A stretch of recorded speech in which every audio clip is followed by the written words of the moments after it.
કમ્પ્લીટેશન certificate વિશે સાંભળ્યું હશે. તમે કન્ફ્યુઝ છો એને શું કહેવાય? Welcome to day 2 25 days of decoding real estate with bridges.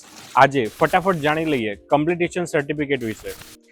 કમ્પ્લીટેશન certificate local authority દ્વારા ઇસ્યુ કરવામાં આવે છે જ્યારે અપ્રૂવ પ્લાન મુજબ કામ કમ્પ્લીટ થયું હોય. આ ડોક્યુમેન્ટ લોકલ ઓથોરિટી કે મ્યુનિસિપલ કોર્પોરેશન ત્યારે જ ઇસ્યુ કરે છે જ્યારે તે પ્રોજેક્ટ ડેવલપરે લો પ્રમાણે કામ કર્યું હોય. આ સર્ટિફિકેટ વિના ડેવલપર યુટિલિટી જેવી કે water, electricity, drainage system apply કરી શકતા નથી.